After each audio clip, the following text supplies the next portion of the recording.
Good evening. My name is Jody Miller. I'm the chair of the Dutchess County Commission on Human Rights, and I'm here with my colleague, Lance Ringel, who is also a member of the Commission on Human Rights. Thank you for joining us tonight to listen to your ideas about police reform. In just a few minutes, we're going to give information about the Police Reform Collaborative, but first we'd like you to know that this is being recorded so that people can review it later. It will be up on the website, dutchessny.gov, Police Reform. We would now like to introduce elected officials who are here with us tonight. We have invited elected officials to hear your feedback tonight, and we want to thank those who are attending this session. They are Mary Kovici, supervisor of the town of Beekman, Robert Swartz and Sharon Warman, members of the Beekman Town Board, Alan Bell, supervisor of the town of LaGrange, Betsy Moss, supervisor of the town of Unionvale, and Matthew Hartzog, trustee of the village of Millerton. Police agency leadership may also be on this call. We want to thank Sergeant Tyler Wyman from the office for attending.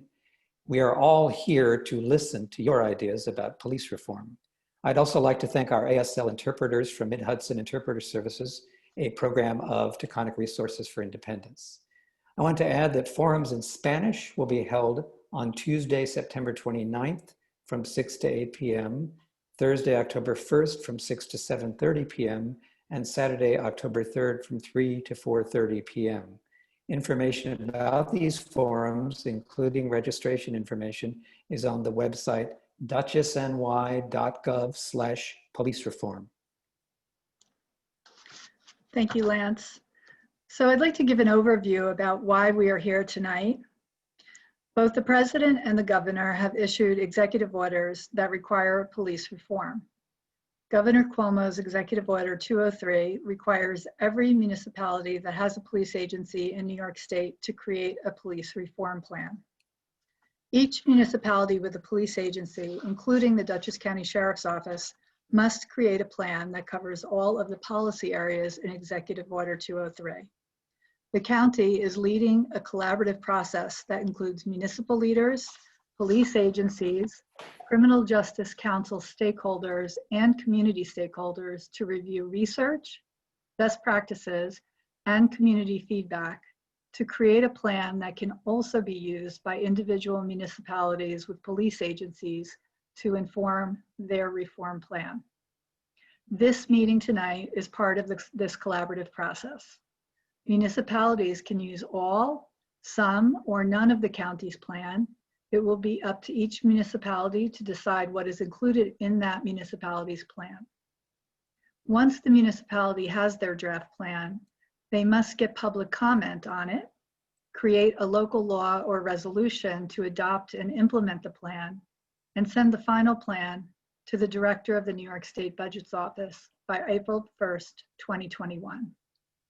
For more information on the Dutchess County Police Modernization and Reform Collaborative, including the executive orders I mentioned, please go to dutchess.gov Police Reform. As we have noted, the purpose of tonight's forum is a listening session to hear your specific ideas and suggestions about police reform. I want to point out this is not a dialogue session where any of the officials present will respond. We're listening to you. Speakers who have registered and have a connection to the geographic area designated for tonight's forum will be given priority.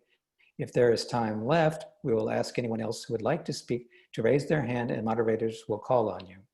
Again, all sessions, including this one, will be recorded and will be posted on the same page where you registered, dutchessny.gov/policeforums, where anyone may view them. All of the feedback we are getting will help to inform the county's plan and may inform your municipality's plan. So here are the ground rules for tonight's session. Speakers will have 3 minutes each. When you hit 3 minutes, we'll gently remind you to wrap up. If there's more that you would like to say after your time is up, please use one of the other options available, such as submitting your comments through the website. Please state your name and where you are from, and if you are representing an organization, please give the name of the organization. We ask that you please refrain from naming individuals in your comments. Again, the question we are asking you today is, What are your specific ideas for police reform? So we'd like to start with people who registered and indicated they would like to speak. So I'm going to ask the first person, Eileen Weslowski, to join us. And Eileen, we'd like you to respond to the question, what are your ideas, specific ideas for police reform?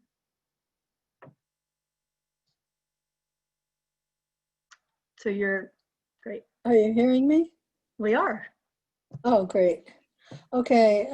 Yes, I would like to suggest that the police wear reflective gear in the evening and at night when they are on duty. I had an unfortunate incident before COVID with, it was either town of Poughkeepsie or city of Poughkeepsie, a young policeman who was very, you know, he was young and he had the dark uniform on and a regular flashlight.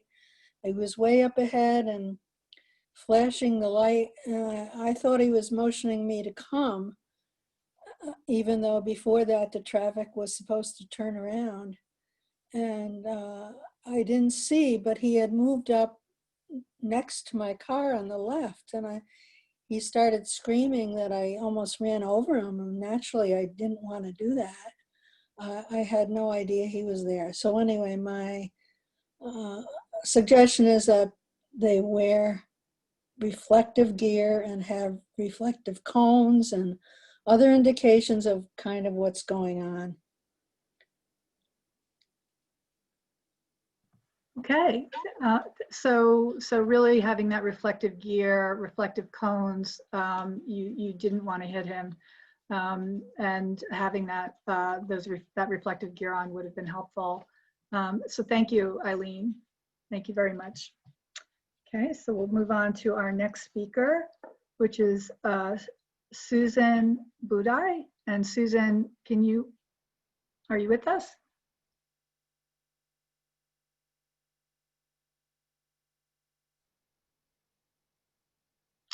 Okay, we don't hear Susan. So we'll move on to our next speaker, Hannah St. Clair.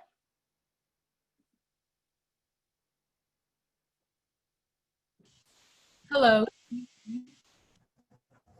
Hello. So Hannah, Hi. This is Hannah St. Clair. Oh, okay, and can you state where you're from? Yes. So my name's Hannah St. Clair, and I live in LaGrangeville. And for my suggestions, first off, I think this community forum is great, but these conversations have been happening all summer around the Hudson Valley at protests and community marches. And I just wanted to note that this type of platform isn't accessible to all residents. So that's one thing. I've been attending protests in support and solidarity of Black lives around the Hudson Valley all summer, and at most, if not all protests I've attended, police officers have kept cars from obstructing the marches, which is helpful, but they've minimally protected protesters from counter-protesters. And the speeches at Black Lives Matter protests are personal stories with the local departments, including anecdotes of police brutality.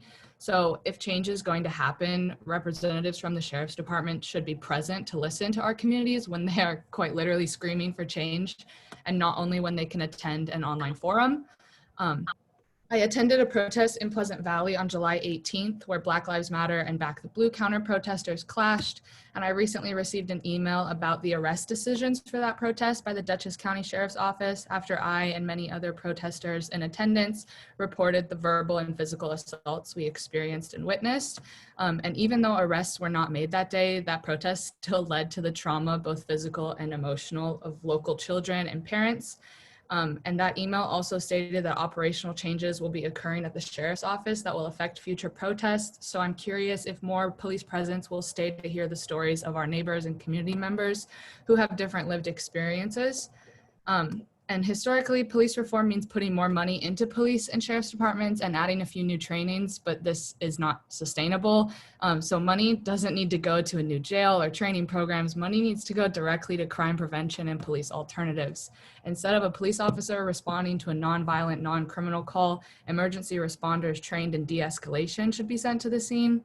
Money should be invested back into our communities, back into social and educational institutions, community services, housing, mental health services, and not into our sheriff's department. Investing money into resources for the constituents of our area is what will create stronger and safer communities. In our area, there are many local activism groups, and one such group that I believe might be on this call is named Speak Up Pawling, which can be found on Facebook and Instagram. So one suggestion is listening and collaborating with local groups such as Speak Up Pawling is what's going to create accountability, transparency, and trust. So thank you for listening. I hope you continue to listen to the demands of the community and reach out to local groups putting in time and effort. Thank you. Thank you, Hannah. Next, we have John B. And I'm sorry, I can't pronounce your last name, but if you're here, John, we would like, you're up next. You are, great. Okay, so you just have to unmute and then please state where you're from. Gotcha. Okay, can you hear me now? We can hear you now. Okay, thank you. John Blavis, I live in Beekman. Belavis. Blavis, correct, thank you. Okay. I just want to say I have no family or specific, friendship ties with the Dutchess County Police Department, and I've been a Dutchess County resident for 23 years. And I can honestly say that during this time, there's never been an incident or a time or a period when I felt that anything significant related to reform with the Dutchess County Police was required. My input to this forum is that any suggestion that we've got or that anyone has should only be considered based on solid factual evidence. Otherwise, we shouldn't be interfering with a vital organization that, quite honestly, has worked very well for us over the years and is successfully serving and protecting our community. We really have no issues in this community that are of great significance. I'm not saying problems happen or don't happen. I know they do, but really there hasn't been anything that I've seen over this time or heard about. And I've been involved in the community where this requires reform. What makes me nervous is I think the communities of today are looking at the police department like a social experiment, and it should not be. Their mission is clear. It's to serve and protect the public and uphold the laws of the county, the state, and the United States. As a community, we should not get caught up in social frenzies, political correctness, or anything of the time going on, especially, again, if we don't have any significant problems.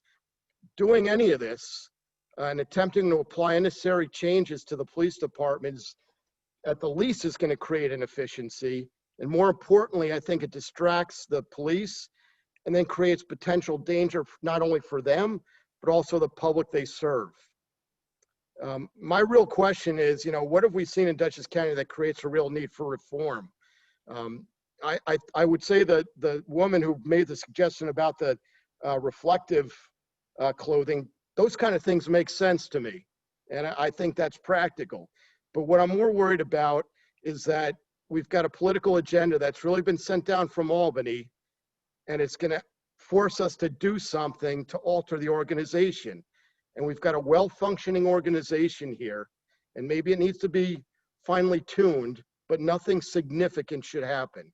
And if it does, we're all going to bear the unfortunate results of what we do. So we should be very careful with what we do. And personally, I want to thank the police department for what they've done over the years. I felt very safe in this community. And, I think that's a gratitude we should all have for them. Thank you. Thank you, John. So we had several people sign up who said they weren't sure if they wanted to speak at this time. So I do want to give people who had wanted to think about that the opportunity to have 3 minutes to answer the question, what specific ideas do you have for police reform? So if you'd like to raise your hand, I can call on you and we can have you speak.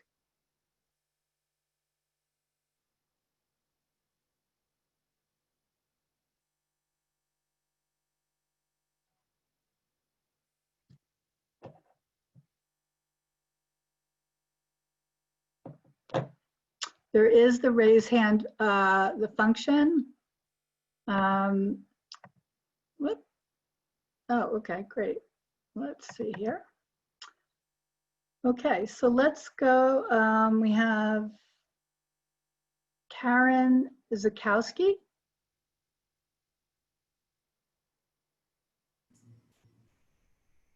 Okay, Karen. Hi, I'm a Pawling resident and have been for a very long time. I have been paying attention to what is going on with all the Black Lives Matter protests and the investigations going on into various activities that happened at that date. And it occurred to me to go and look at the Dutchess County Sheriff's website to see how one would file a complaint about police actions. Mhm. I don't see how to do it. So my suggestion is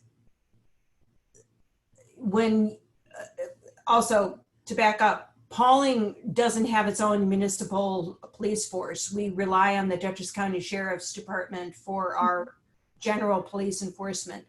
So I would like to know how to file, some kind of issue, some complaint or issue of concern on the website. And then also kind of a secondary concern, if I'm in a big emergency, of course I'll dial 911, but what happens if it's not a big deal? Somebody has, I don't know, somebody's parked their car the wrong way or not a big deal. What do I do? Who do I call except for 911? Mm-hmm. So that's my commentary. Okay. Thank you, Karen. So next we have Sandra Larkin.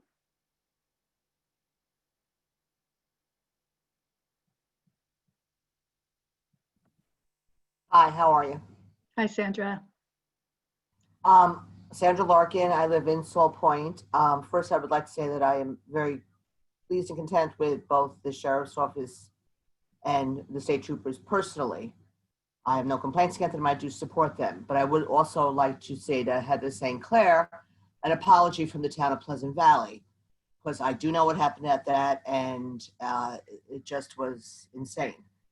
I think that we need to look at things such as policy, and definitely review the policy of both the troopers and the sheriffs. We also have to look at how unions are involved with those two agencies. And we also have to get some training, further training for those officers, and to get mental health experts involved and for calls that cops should not be going on, or at least not going on by themselves when mental health issues are involved. And I think that we need some meetings with both agencies so we can get to know our officers. I don't know any officers, and I know they're out there protecting me, but I have no idea who they are. So it would be nice to have some town hall meetings, get to know them, get to know the needs of each individual town and what they expect from their police services. And I also do like that idea about reflective gear. And that's about all I have to say. Thank you, Sandra. Next up, we have Valerie LaRobardier.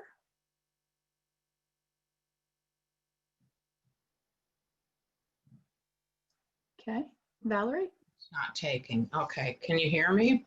we can. Well, first, I'm from Dover, town of Dover, and I have been to demonstrations with the Speak Up Dover Pawling group, and they've been very well run, very peaceful. I do have friends, have had friends that were in the sheriff's department. I do take issue with the idea that that this agenda is political. It's not. If you watched all the the press conferences where the strategies were announced, it is supposed to be that everyone that's a stakeholder reviews what we want and what we don't want. It's not supposed to be some kind of judgment across the board that the police departments are bad. And if there are certain things that we would like to see put in place that would make things easier for the sheriff's department by taking non-police duties off of their backs and putting them into another agency that makes more sense, that's not a criticism of the police.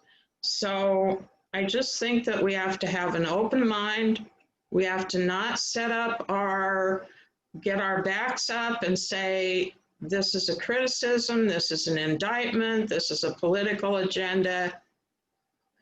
Everybody has to be willing to listen and to be open to good ideas. Obviously, the reflective gear, that's a great idea. That's a great, a great idea. And there could be many other things too that are good ideas. It's certainly not a criticism of the police department that they didn't have that reflective gear on at the time. So I think that we need to not set up divisions and not set up dividing lines and just all try to work together to improve the systems that we have and to support everybody, support the police and support everyone else at the same time. Thank you, Valerie.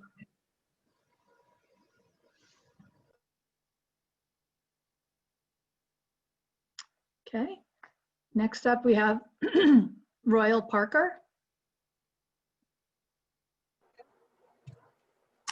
Hey, my name is Royal Parker. I still currently live in Pleasant Valley.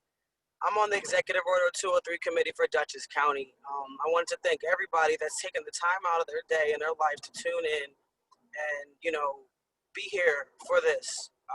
I was going to just sit back and listen a little bit, but there are some things that I wanted to say because, being on the committee, we have really been taking a lot of time and energy and looking through a lot of policies and procedures and, ways that the police and sheriff's department, law enforcement have been conducting things and how they do things and how things are written. I suggest that everybody definitely takes a look at the executive order and the names that are mentioned in the executive order. This is not about politics, okay? It's about reform and reinvention. It's showing that there is a time for change and the time for change is now. And that we are looking at things to change. Some of the things that we have been talking about are body cameras, having body cameras. And yes, that will require more funding, but can it also help and, kind of have another eye and a truthful look at what happened and what's occurring? Yes. So those are the discussions that we're having. One of the things that I continuously to bring up, I know everybody was talking about the Pleasant Valley thing. Yeah, I led that march in Pleasant Valley. And I suggest that everybody takes a look at Until We're All Free, because that's what I'm about, until we're all free, because it's not just blacks, it's not just whites, it's all of us that are out here and, under the eye of the law and having to follow these laws. One thing that I noticed as a black transgender man, the language, right? The language that is written for me is not unifying of all genders and non-conforming people. I think that they should not just be considered as ladies and gentlemen, they should be considered as people, because some people don't identify as male or female. I think that the language of subjects should be changed to individuals, that we are humans, and that we need to kind of humanize policing and not be so desensitized and have them in a way where they're out here and not realizing that we are actually people and we are humans. We pay taxes and, we bleed the same color. So I'm thank everybody that come on here and join. Like I said, I wasn't really going to say much, but I just wanted to, chime in and say thank you all. If anybody wants to be more a part of or have a more sounding board, you feel free to reach out to me, like I said, untilwe'reallfree.org. And thank you for joining. Thank you, Royal. Is there anyone else that would like to speak? If you would, please raise your hand.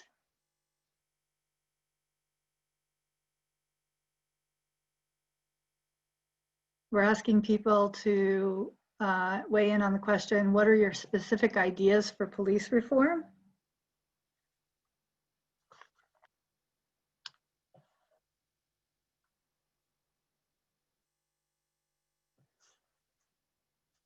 Okay, Chloe Jackson. Can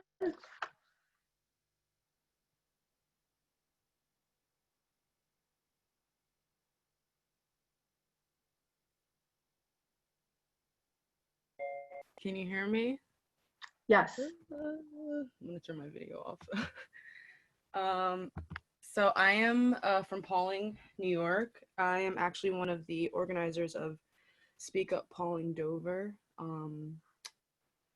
Yeah, I grew up in Pawling. Luckily, I have never had any violent or really just overall negative encounters with police myself. I think Pawling is one of the towns that people can look at when they are trying to defund the police, just because we have, as someone already mentioned, not even our own police force, but we have a lot of after-school activities and activities for, for people to get involved in, to stay busy and such. But I did have some run-in with police officers as a high school student, dealing with a lot of mental health issues. My mother was always, calling the cops when she thought that I would self-harm or something, just being a very safeguarding parent. And out of all the times that that there was a crisis, police were the ones to answer. And there was one specific time that my mother actually was really bothered. I was only 14 years old. At the time, I did already try marijuana. I was very, very upset. The police came. My mom went downstairs for some time, and she came back upstairs to me, 14 years old, joking around with 2 other cops about marijuana. And at that time, my mother just realized that these people are just they're not skilled to be dealing with me. That was an inappropriate way of making me feel better in the situation. So, I think that that's just a clear example that police were not needed in that moment. And I think a psychiatrist or a psychologist or anyone else in that field would have been a lot more appropriate. Luckily, nothing bad came out of it, but, it's just another case, I guess. Thank you. Thank you, Chloe. Mm-hmm.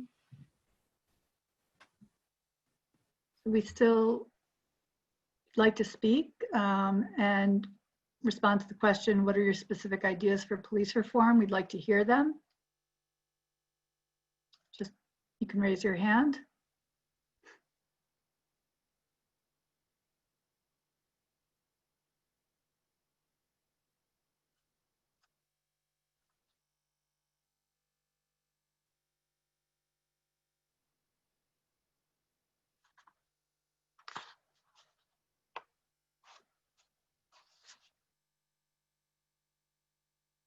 Anyone else who'd like to tell us your specific ideas around police reform?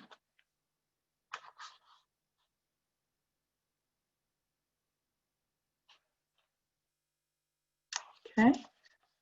Debbie Battaglia.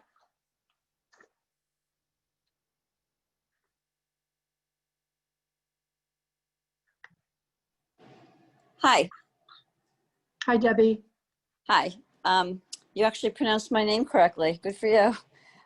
Almost nobody can. I live in Pawling, and I've been reading a little bit about police departments in other countries, and there's a lot of difference between the way different countries handle their police departments. I was reading, I think it's in Norway, police have to have a 4-year college degree. And they're generally highly respected and not resented in their country. And I think, I'm not sure, but I think in our country, to become a police officer, you have to have about 4 months of training. And I just think that's really inadequate, especially, because of the great complexity that police officers walk into. It can be, there can be so many different kinds of situations, and I just don't think 4 months is adequate, especially when it comes to de-escalating. There are just so many examples around the country where police immediately pull their gun, and I understand they can feel very threatened because they're often put in dangerous situations, but I think things can be handled differently. So I don't know if it's possible to make such a big change as that, but I certainly would like to see more training at the outset for police officers. I'm not talking about, a 20-hour class as an ongoing education, if police even have such a thing. That's just all I wanted to say. Thank you, Debbie. Okay. Other speakers, what are your specific ideas for police reform? These are really, really helpful to hear from the community as the county is working with elected officials, stakeholders, police leadership around the county. Your ideas are important. So if anybody else would like to speak, we'd like to hear them.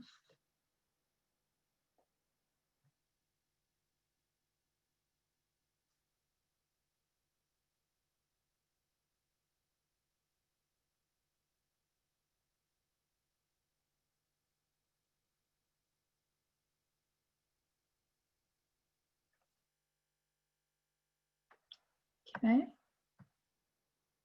Last call. Any other speakers? Just raise your hand. Oh, okay. Matt Hartzog.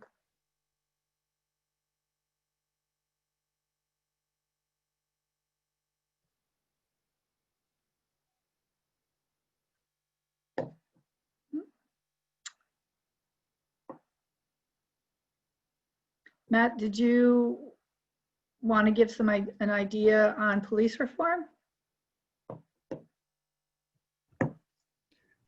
Sorry, the unmute just came in. Can you hear me? Yes. Okay.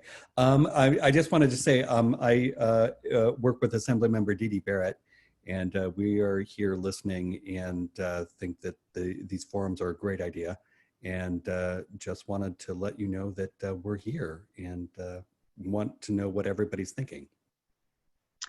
Okay, thank you.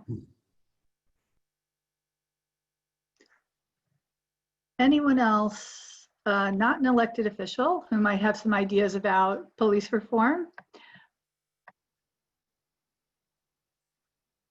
Okay, just checking in.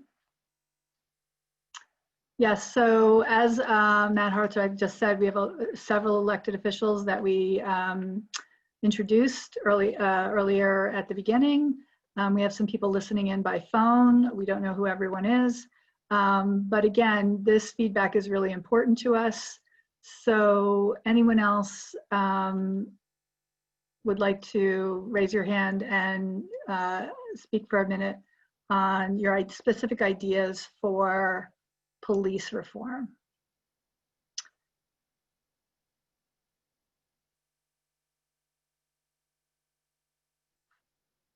Okay, Valerie?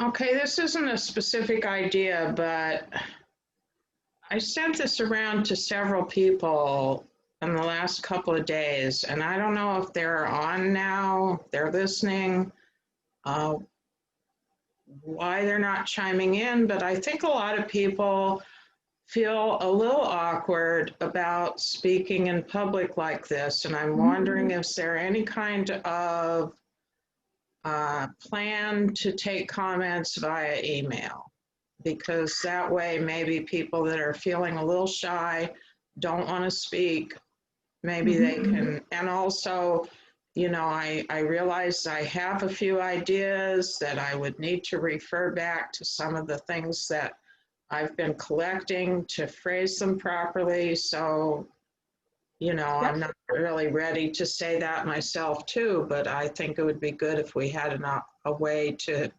provide feedback going down the road. Yeah, I'm really glad that you brought that up. That is something we wanted to mention, is that you can submit comments. Anyone can submit comments on the website, duchessny.gov/police reform. There is a way to do that. You know, you can submit your written comments, so you do not have to appear at a forum.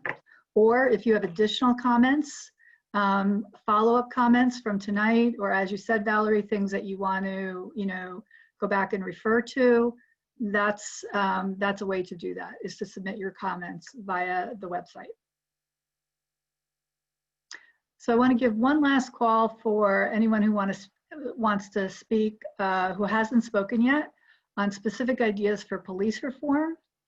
We don't want to keep you longer than necessary. We just want to make sure everyone has had an opportunity to speak if they would like to.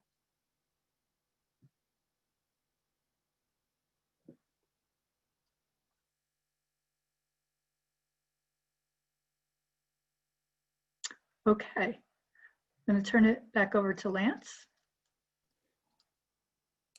Thank you, Jody. We encourage you to go to the website you just heard about, duchessny.gov/police reform, for updates and information, and to reach out to your municipality for questions regarding their status and process. If you do have questions about the process overall, you can also reach out to Ken Roman, who's chair of the collaborative. His email is kroman@duchessny.gov and is listed on the website. I also want to note that next week we will have 2 more of these forums on consecutive days. This is all part of the series, as you've heard. The forum on Tuesday, September 22nd from 6 p.m. to 8 p.m. will focus on the town of Wappinger, including the village of Wappingers Falls, the town of Fishkill and the village of Fishkill, the town of East Fishkill, and the city of Beekman. On Wednesday, September 23rd from 6 to 8 p.m., the forum will focus on the towns of Poughkeepsie and Hyde Park. Registration information and all other forum dates can be found on the website duchessny.gov/police reform/community forums, where you will also be able to find the recording of this session after the event. Again, on behalf of the county, we want to thank everyone who participated tonight. Whether you spoke, whether you listened, it's all incredibly valuable for the process we're working on. Thank you. Thank you.